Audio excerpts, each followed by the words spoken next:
Bueno, es un gozo para mí esta mañana poder compartir la palabra del Señor y disfrutar de un momento en que esta fiesta espiritual podamos cada uno de nosotros sentir el gozo de la presencia del Señor, tu palabra. También un saludo y que el Señor bendiga a cada uno de nuestros oyentes de la radio, que todos aquellos que nos están escuchando también. Tenemos una oportunidad más para poder compartir este mensaje. Luego, están sabiendo que durante 4 sábados no voy a estar por acá, o 5, hasta el mes de julio. En julio estoy de vuelta, si Dios quiere. Así que bueno, les pido que se acuerden de un servidor en sus oraciones.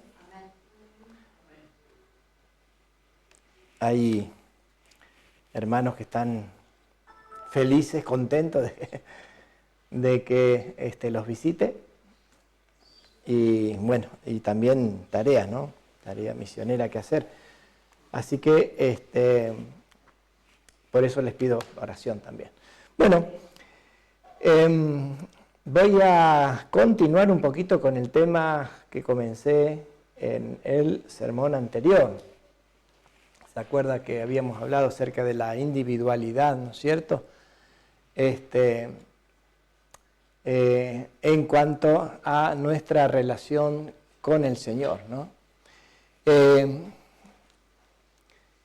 Y hoy vamos a ver un poquito respecto a cómo esa individualidad personal, cómo esa independencia en nuestra relación con el Señor, me voy a relacionar con los gobiernos. Porque es importante entender esto. Todos estamos, los que conocemos la profecía, sabemos que estamos en el cumplimiento final de ellas y hay un gran conflicto por delante que enfrentar y tenemos que prepararnos para enfrentar ese conflicto. ¿Y cómo nos vamos a preparar? Entendiendo bien cuál es el propósito de Dios para nosotros, cómo Dios quiere que nosotros nos relacionemos con Él para poder estar firme en medio del gran conflicto final. Por eso estos temas que voy presentando tienen que ver con esa lucha, cuál debe ser mi actitud, mi posición, mi conducta, ¿no?, ante los desafíos que me va a imponer el mundo. Por eso, ser fieles al Señor, cuando todo va bien, no es problema, es fácil, ¿no? Sencillo. Ahora, cuando se complica la vida, cuando tengo obstáculos, ya no es tan fácil.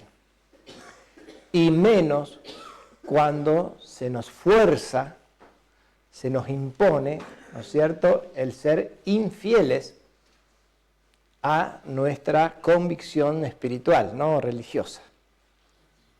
Por eso yo creo que estos temas a mí me es muy, muy útil, ¿no?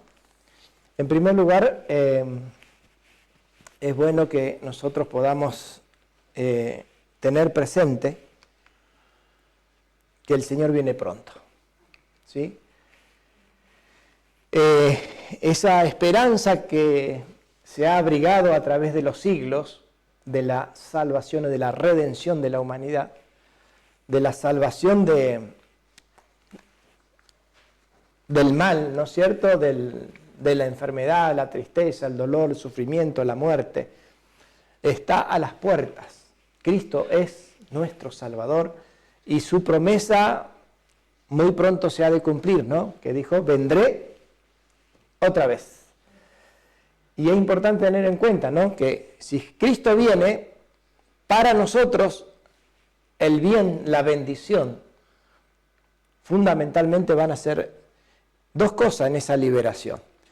En primer lugar, una liberación plena y completa de la muerte. Y con ella el dolor, el sufrimiento, la angustia, ¿no es cierto? Y este mundo de maldad. Liberación en su pronto regreso. Y también algo muy importante, que es la transformación de nuestro cuerpo. Porque este cuerpo, ¿a dónde va? Cada año que pasa está más cerca, ¿no es cierto? Porque el Señor dijo, polvo eres y al polvo volverás. Y no es fácil, ¿no? Porque la enfermedad y la muerte es muy dolorosa y muy triste, pero de ella también el Señor nos va a librar en su venida. Qué esperanza maravillosa tenemos como hijos de Dios, como creyentes. Por eso es que la venida del Señor, en gloria y majestad, con todos sus santos ángeles, es el cumplimiento, ¿no es cierto?, de la esperanza más maravillosa y gloriosa que alguna vez hemos recibido. Ese galardón que viene con Jesús, la eternidad, se va a abrir ante nosotros en su venida. Por eso es que la resurrección y la glorificación son puntos maravillosos. Por lo pronto, la realidad hoy es que el ser humano está siendo esclavo del pecado, ¿no? Y como allí dice, el pecado es una fuerza que nos domina o que nos quiere controlar la vida, pero no para bien, sino para destruirnos,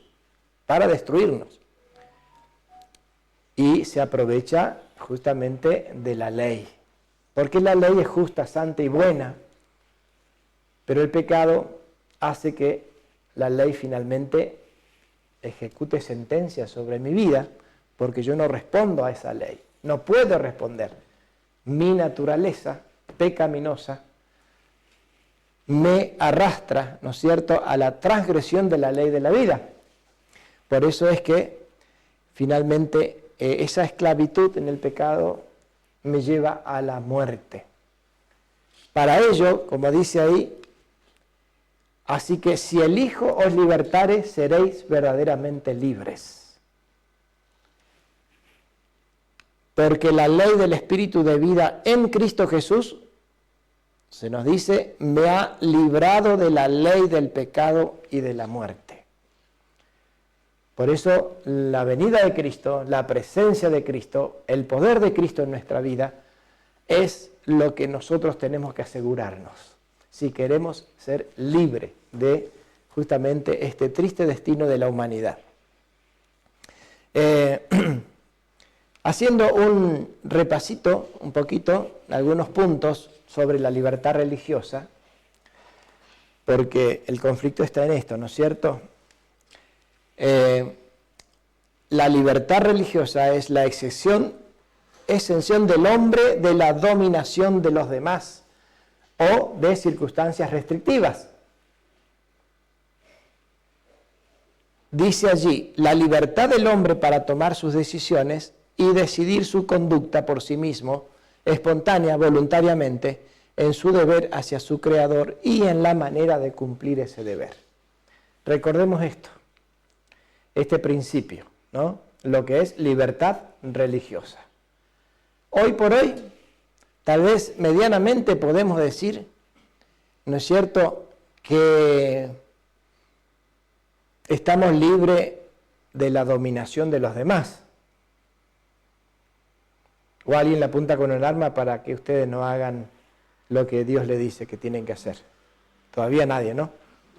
Bien, entonces ustedes hacen lo que sus convicciones personales les dice que tienen, que es su deber hacia su Creador, ¿no es cierto?, que es su deber también en la manera de cumplir ese deber.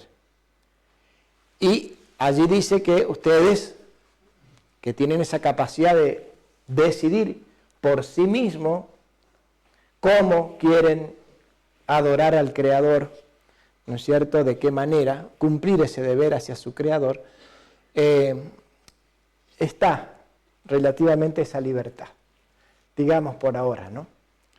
Pero la profecía dice que esa libertad se termina, que llegará el momento en que nosotros no vamos a poder tomar nuestras propias decisiones en cuanto a nuestra fe, en cuanto a nuestra religión.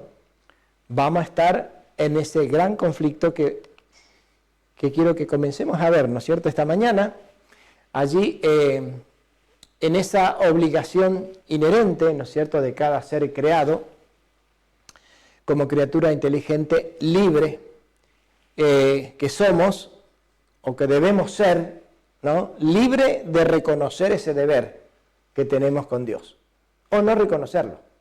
Lo que estamos aquí, por lo pronto, sabemos que reconocemos ese deber, ¿sí? Allí dice también libre de cumplir ese deber para con nuestro Creador, libre de hacerlo como Él elija, ¿sí?, como uno elija hacerlo. Y tenemos ejemplos bíblicos de esto, ¿no?, donde tanto en el libro de Josué, donde nos habla acerca de esa decisión respecto a elegir, ¿no es cierto?, a quién servir, y también en Juan 8 Jesús nos dice que Él ha venido para libertarnos, ¿no?, para hacernos libres para esa elección, ¿sí?, no para forzar, no para arrastrarnos, no para empujarnos, sino a devolvernos esa libertad de elegir, ya sea a Dios o no, a nuestro Creador. Entonces es absolutamente cierto que Dios le ha hecho libre a cada uno de nosotros, y así la libertad religiosa es un don de Dios. Es un regalo de Dios la libertad religiosa. Inherente, ¿no es cierto?, al don de la existencia misma. Así como existimos, hemos recibido esa libertad. Esto es muy importante, este principio, si nosotros queremos triunfar en este gran conflicto. Esa libertad de servir a Dios. Cualquier servicio a Dios que no sea elegido libremente por quien lo presta, no es un servicio que Dios reconozca o acepte, ¿no? No puede haber ninguna virtud en ello, no puede haber nada de ello. No puede ser de Dios, si no es una libre elección. Mi servicio a Dios. Entonces, porque, por un lado, Dios es amor. Eso dice la Escritura, ¿no? Dios es amor. Y el amor y la compulsión son cosas contrarias. No puedo ser empujado, ¿no es cierto?, a seguir a Dios. La compulsión, dice, el amor y la fuerza, o el amor y la opresión no van juntos, no pueden ir juntos. ¿Sí? Porque el hecho de forzar una religión no es de Dios. Y de esto sacamos muchas conclusiones, ¿no? Hay familias creyentes que fuerzan a sus hijos a seguir la religión, ¿no es cierto? Hay otras religiones donde si vos querés adoptar otra fe distinta, antes, lo mínimo, te desheredan, te echan de la casa, cuando no te matan. Eso no es verdadero, no es un Dios de amor el que hace eso. Dios nos dio libertad para elegir nuestra fe. Por lo tanto, cualquier deber, cualquier obligación, cualquier cosa ofrecida o entregada a Dios que no sea una elección libre del individuo, no puede ser de Dios ni para Dios.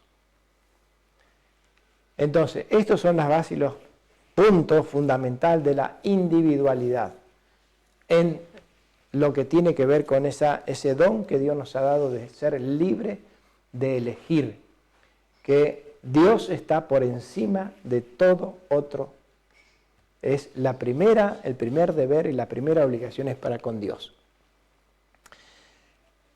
Bien, entonces, ahora nos introducimos un poquito en el tema que nosotros estamos viviendo en este mundo, y cada país tiene su gobierno, y cada gobierno tiene su forma de gobernar.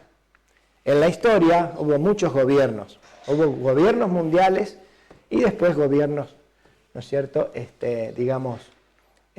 nacionales. Allí el legítimo lugar importante del dominio sobre el hombre. Porque en el tema de los gobiernos, ¿no es cierto?, hay una, ¿cómo se dice?, una relación de dominados y dominantes en este tema del gobierno, porque hay leyes que se imponen también, ¿no? En la naturaleza de las cosas no hay lugar para el dominio de otros en la vida y los asuntos del alma de la persona individual. Esto venimos entonces ahora aplicando esto en el tema del gobierno.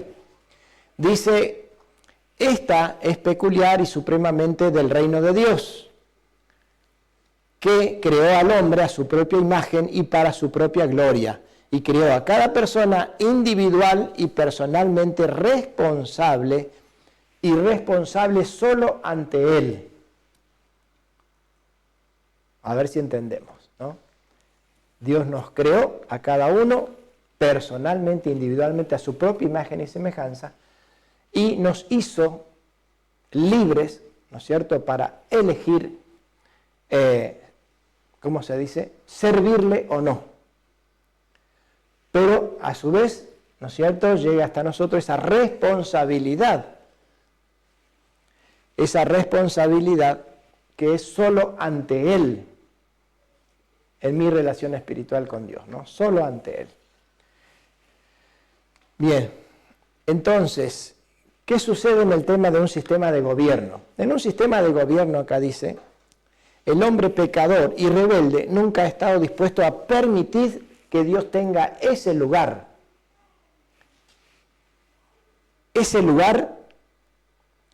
en y con la vida espiritual del hombre individual. Es decir, que el ser humano se interpuso entre Dios y el hombre. ¿Y de qué manera vamos a ver ahora? Sino que siempre ha sido el hombre ambicioso y dispuesto a reclamar ese lugar para sí mismo y por todos los medios artificios posibles para hacer efectivo este reclamo. ¿Qué reclama el hombre, el ser humano? Un lugar que no le corresponde, que solo le corresponde a Dios. El hombre reclama el servicio del hombre. Este servicio, un servicio religioso, ¿no? Vamos a ver un poquito más. La historia misma no es otra cosa que una sucesión de intentos a la mayor escala posible de hacer exitosa esta arrogante pretensión del hombre pecador. Y rebelde, ¿no es cierto?, de dominar las almas de los hombres en lugar de Dios. ¿Entendemos cuál es la pretensión, ¿no?, esa arrogancia en el ser humano? De querer interponerse en esa relación del hombre con su Creador. En ese servicio que solo al Creador le corresponde. Y que somos responsables ante Dios solamente. Y nosotros nos toca elegir. Interesante cómo ahí hay un gran conflicto, una gran lucha personal, porque aquí se juegan dos gobiernos, el gobierno de Dios y el gobierno del hombre, ¿no? ¿Se acuerdan ese texto que dice allí en Hechos de los Apóstoles? Decían los apóstoles cuando el gobierno se impuso en querer, ¿no es cierto?, impedirle su servicio a Dios. Dijeron los apóstoles, es necesario obedecer a Dios antes que a los hombres. Acá vamos a encontrar la demostración más grandiosa de esto, ¿no? Que existe una divinidad que se esfuerza arduamente para moldear el destino de la humanidad desde los días de Adán hasta ahora. Dios se esfuerza para que cumpla el propósito por el cual fue creado el hombre, que desarrolle esa virtud divina en él, que es esa capacidad de elegir, ¿no? Dice, hay una permanente y heroica afirmación y mantenimiento de esta perfecta libertad en las personas, en la persona individual, contra las pretensiones más sutiles y las combinaciones más poderosas de la fuerza y el poder que este mundo podría idear. A ver si entendemos esto. Hay una permanente y heroica afirmación y mantenimiento de esta perfecta libertad en la persona individual. Y eso es lo que vamos a ver en la historia, en la Biblia ahora, ¿no? Desde Nimrod hasta ahora, individuos tan espléndidos como Abraham, José, Moisés, Daniel, Pablo, Lutero, Cristo Jesús, por la fe divina han estado sublimemente solos con Dios. Vamos a ver un poquito más. Solos con Dios. ¿Qué significa esto? Bueno, absolutamente solo con Dios en lo que respecta al hombre, como si fuese el único hombre. Por la individualidad, ¿no es cierto? Y en ello la libertad del hombre. Y por la soberanía de Dios únicamente sobre el reino del alma. En el imperio babilónico, Nabucodonosor era un monarca y gobernante absoluto del imperio. ¿Qué pasó en la historia de Daniel? Vamos a ver un poquito este conflicto entre la individualidad, esta libertad, este don divino de la libertad religiosa y ese conflicto con el gobierno mundial. En Daniel dice que Dios le dio a Nabucodonosor, le dio la potestad y el poder del dominio mundial. ¿Quién se lo dio? El Señor.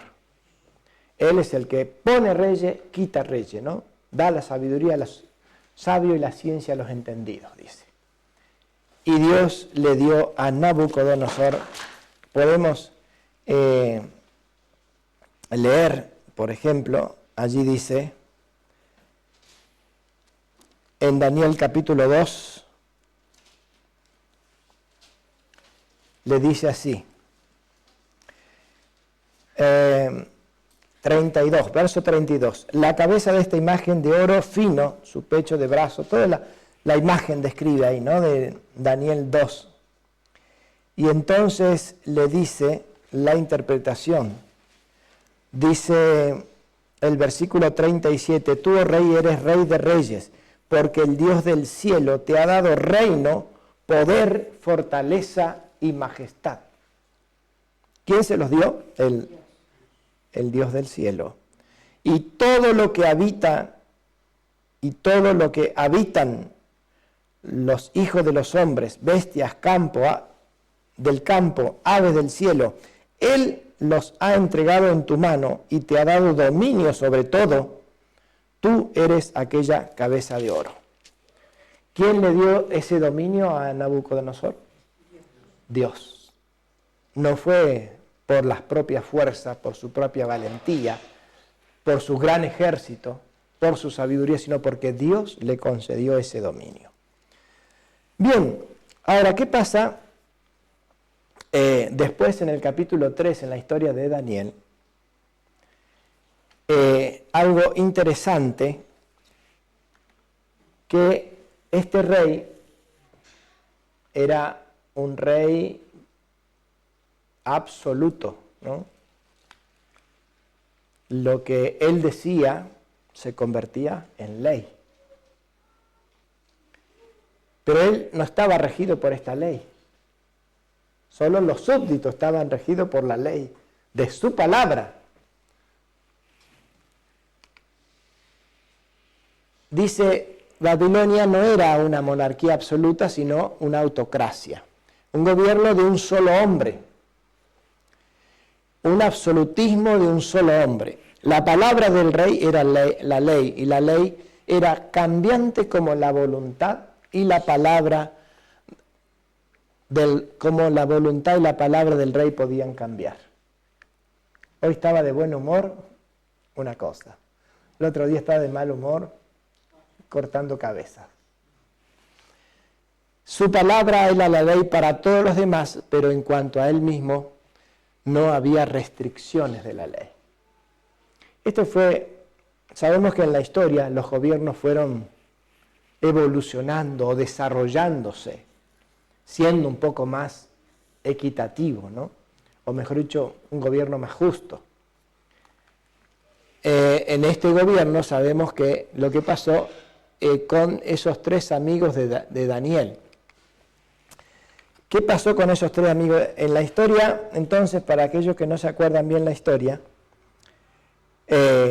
Nabucodonosor mandó erigir una inmensa estatua, una imagen.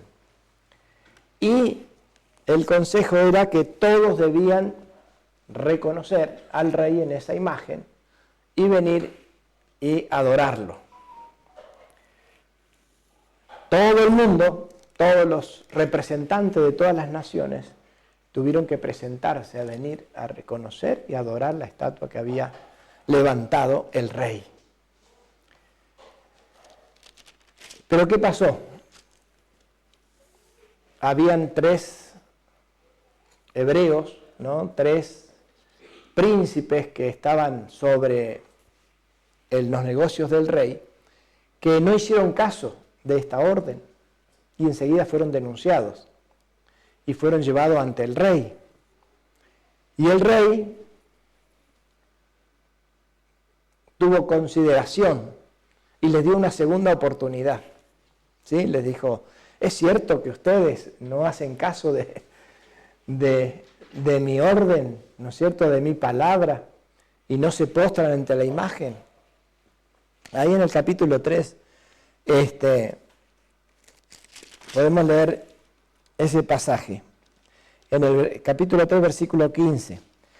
Dice: ahora pues, ¿estáis dispuestos para que al oír el son de la bocina y de la flauta, del tamboril, del arpa, del salterio, de la zampoña y de todo instrumento de música, os postréis y adoréis la estatua que he hecho? Porque si no la adoraseis, en la misma hora seréis echados en medio de un horno de fuego ardiendo. ¿Y quién será el Dios que os pueda librar de mis manos?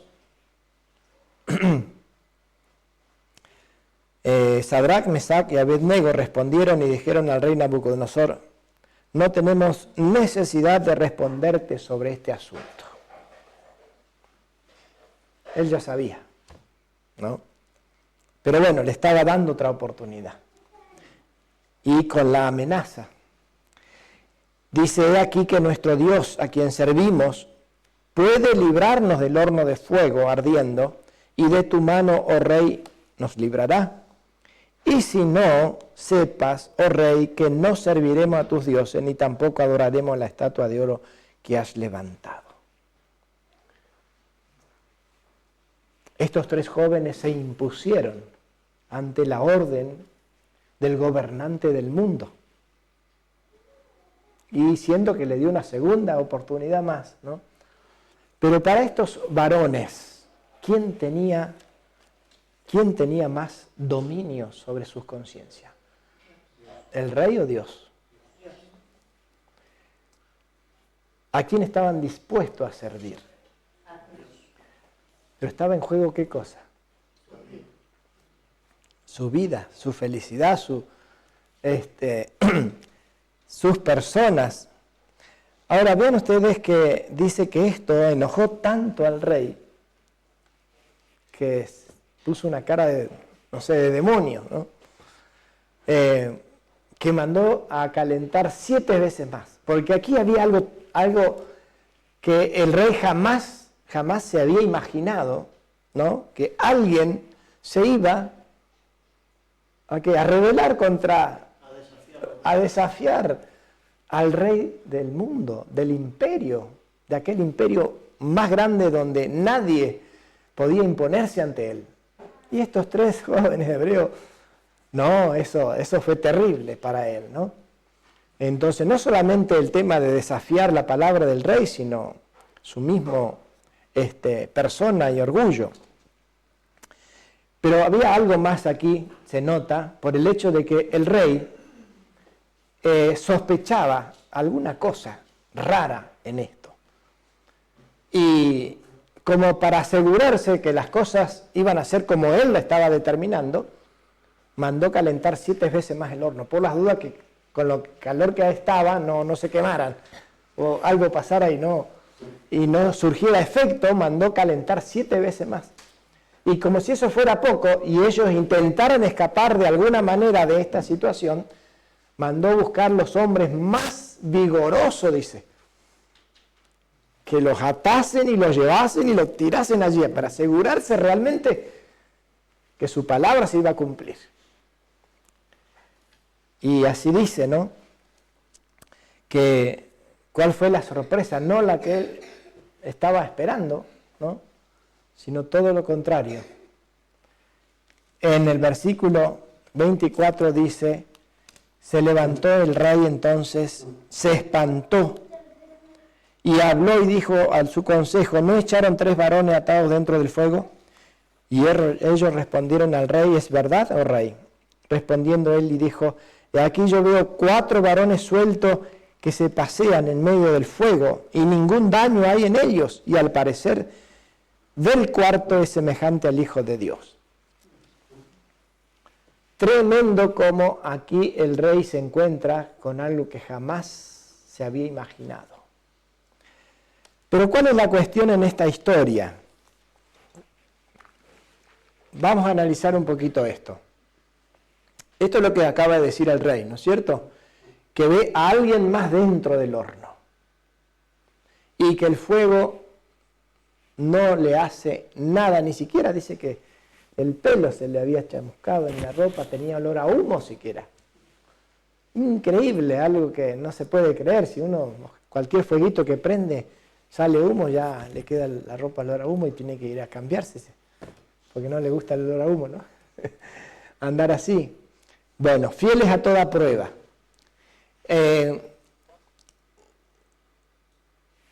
Esto es importante porque uno habla de religión aquí, ¿no? La verdadera religión. Estos hebreos nada le pudo cambiar su religión. Se le quiso imponer otra religión, pero ellos se mantuvieron firmes, creyendo realmente en aquel a quien había confiado sus vidas y que estaban dispuestos ¿a qué? A morir. Acá Nabucodonosor dice así, dice que estas personas estaban dispuestos, dice, miren, y se juntaron los grandes gobernantes, capitanes y consejos, dice, como el fuego no se enseñoreó de sus cuerpos ni el cabello de sus cabezas. Nabucodonosor habló en el versículo 28, bendito el Dios de ellos, Sadrach, Mesach y Abednego, que envió su ángel y libró a sus siervos que esperaron en él, y el mandamiento del rey mudaron. Cambiaron el mandamiento del rey, dice. Lo mudaron y entregaron sus cuerpos antes de servir y adorar a otro Dios diferente. Estuvieron dispuestos a entregar sus cuerpos. La verdad es que esto nos habla de un punto culminante en la historia del conflicto. ¿Alguien puede decir de aquí, de los que conocemos este mensaje, que esto no va a suceder nunca en el futuro?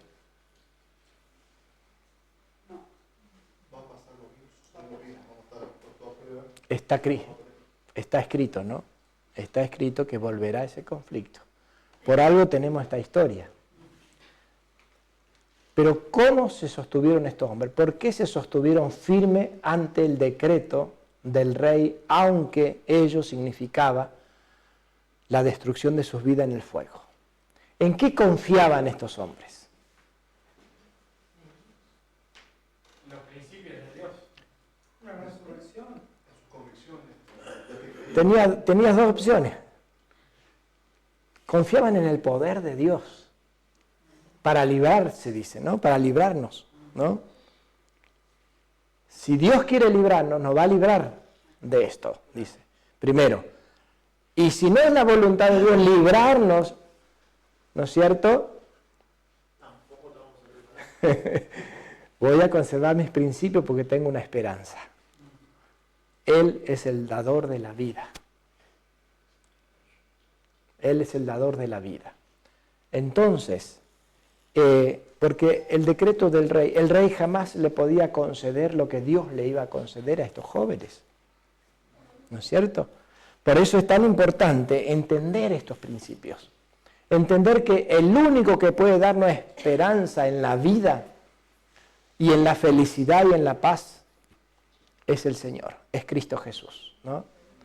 Es aquel que estuvo allí con los jóvenes hebreos en el horno de fuego. Y que si el Señor permite que seamos echados al horno de fuego, allí estará con nosotros, ¿no? Acompañándonos para protegernos de que no seamos destruidos. Para que el horno de fuego solamente signifique purificación y exaltación, porque eso sucedió con estos jóvenes hebreos. Ahora, yo reflexionaba sobre este asunto. Miren lo que dice acá esta cita. Un mal rasgo de carácter, el albergar un deseo pecaminoso, neutralizará todo, dice, neutralizará con el tiempo todo el poder del Evangelio. Con esto estamos diciendo de que estos jóvenes no tenían un mal rasgo de carácter. Que estos jóvenes no albergaban un deseo pecaminoso. Porque de otra manera el Evangelio estaría neutralizado en sus vidas. No podrían dar semejante predicación con ese hecho. Los dolores del deber y los placeres del pecado son las cuerdas por las cuales Satanás enlaza a los hombres en sus trampas.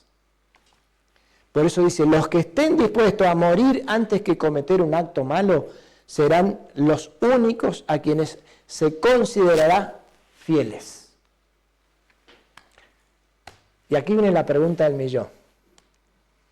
¿Cuántos de nosotros estamos dispuestos a morir antes que pecar? ¿Puedo ver las manos? Y a veces uno es como Pedro, está dispuesto a morir por el Señor, pero cuando viene la prueba, cae en lo más fácil. Bueno, pero se empieza como Pedro, ¿no? Por lo menos, no digo, bueno, no, yo voy a pecar. Señor, cuando venga eso, yo voy a caer, estoy frito. Y tienes razón. Por lo menos Pedro le puso ese ánimo de decir que no lo iba a abandonar. Después vino la prueba, lo abandonó, pero él mentalmente se fue fortaleciendo. Sí, hermano, la suficiencia propia es mala. El creer que no vamos a caer es malo. Pero el no entregar nuestra vida al Señor y estar dispuesto a sostener este principio también es malo. Entonces yo tengo que pedirle al Señor que me dé el valor, ¿no es cierto? ¿Para qué? Para no pecar. Para que cuando vengan esas circunstancias difíciles que yo tenga que entregar mi cuerpo antes que pecar, ¿no? Antes que hacer lo malo, algo contra mi conciencia, yo pueda pedir la ayuda del Señor como estos jóvenes, ¿no? Y el Señor iba a estar con nosotros en ese fuego. Por eso es importante esta determinación personal. Necesitamos nosotros entender que si hoy yo no estoy dispuesto, si no tengo esta actitud, ¿no es cierto?, de sostenerme, como dice aquí, ¿no es cierto?, libre de esos rasgos de carácter o de esos deseos pecaminosos, cuando venga esa prueba, ¿voy a estar listo? ¿Voy a estar preparado para sostenerme firme? Si ahora en las buenas, donde nadie me está apuntando con un arma, ni amenazando con tirarme a un horno de fuego si no hago lo contrario a mi conciencia?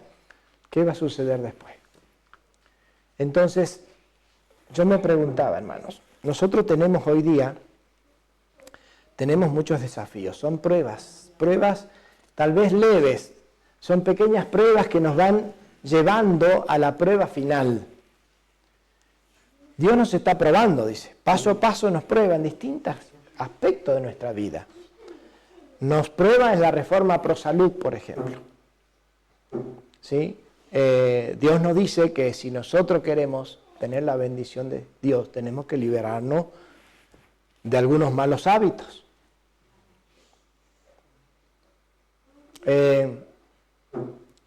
Yo no sé si ustedes están sosteniendo planes de hacer reforma en la vida, en el estilo de vida de ustedes, pero yo sí deseo, yo sí anhelo, ¿no?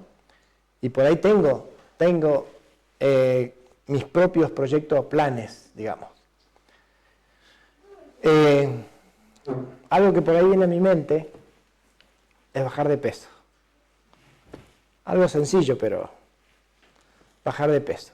Ahora, ¿qué estoy haciendo yo para eso? Bueno, cada uno tiene que, si yo estoy comiendo todos los días 3 platos de comida, bueno, ¿qué hago? Bueno, tengo que pensar, no, ya 2, 3, es mucho, si quiero bajar de peso voy a tener que reducir esto. ¿Sí? Cantidad. No hago ejercicio, pero yo quiero bajar de peso.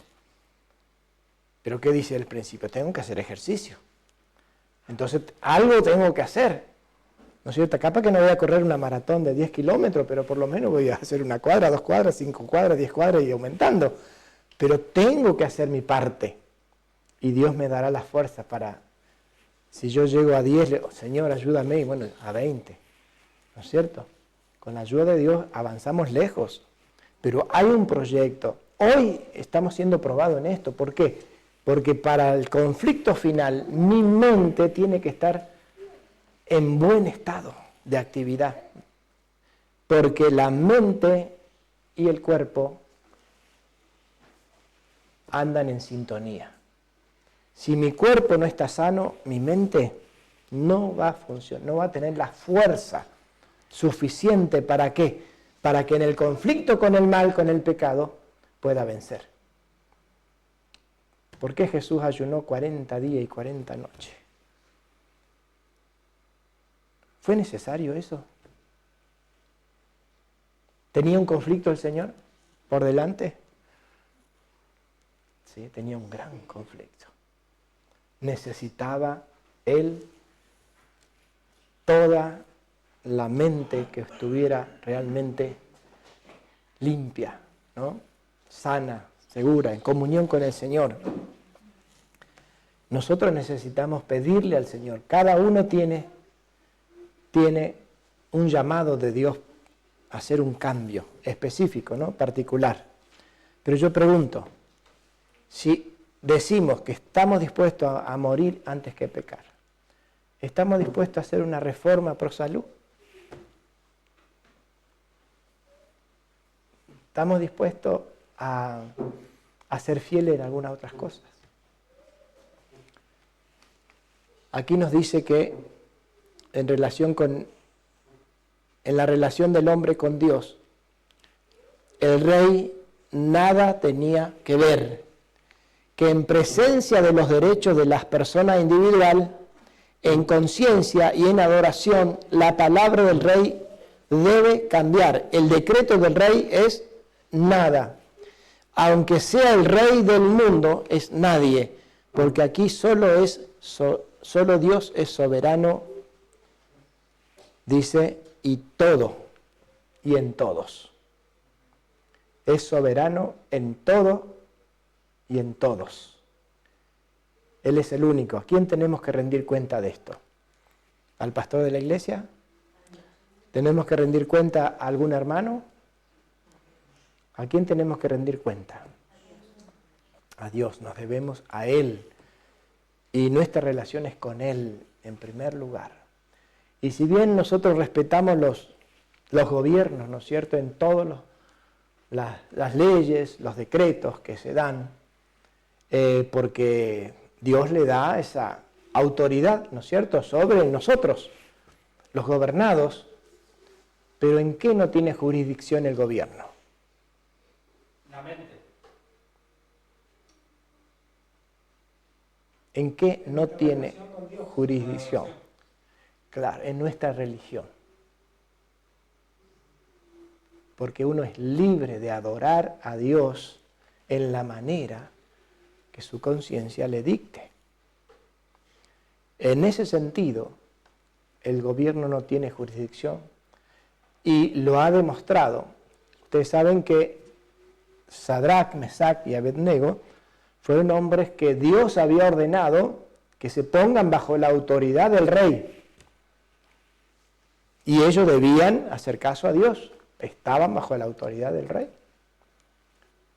Pero ¿hasta dónde iba su autoridad? Aquí se revela de que Dios se ha manifestado cuando el rey quiso pasarse al plano espiritual de las personas, a su religión. Ahí ya el Señor intervino. ¿Por qué intervino? Porque ya no es jurisdicción de los gobiernos, ¿no es cierto?, la fe de las personas. Por eso es que vamos a ir viendo un poquito el tema de la ley que ponen los gobiernos, la relación iglesia-estado, ¿no? ¿Por qué es malo? ¿No? ¿Por qué estaría mal? ¿No es cierto? Todo lo que se viene. Y cuál tiene que ser nuestra actitud y nuestra conducta en ese sentido. En conclusión, sería imposible mostrar más claramente que el Señor, al ordenar al pueblo que se sujetara al rey de Babilonia y le sirviera, nunca había ordenado ni tenía la intención de que se sometieran a él o le sirvieran en el ámbito de la religión. También dice, mediante esta inequívoca aprobación del proceder de los 3 hombres y esta señal de liberación de ellos, el Señor le dejó perfectamente claro al rey que su orden en este sentido era incorrecta y que había exigido un servicio que no tenía derecho a exigir. Que al hacerlo, a ver si cambiamos eso, que al hacerlo rey de las naciones, el Señor no lo había hecho rey en la religión del pueblo. Todas las naciones fueron puestos bajo el yugo del rey en cuanto a su servicio político y corporal, pero Dios no le había dado ningún poder ni jurisdicción de ninguna manera en cuanto al servicio de sus almas o el servicio religioso. Por eso es que nosotros tenemos que prepararnos, pero si no somos fieles, ¿no es cierto?, al Señor ahora en aquellas cosas que no nos están presionando ni obligando, tiene que ser libre. Nosotros tenemos que servir al Señor y adorarlo y obedecerle porque nuestras conciencias nos dicen que debemos hacerlo. No podemos seguir violando nuestra conciencia y después pretender que el Señor nos libre del horno de fuego.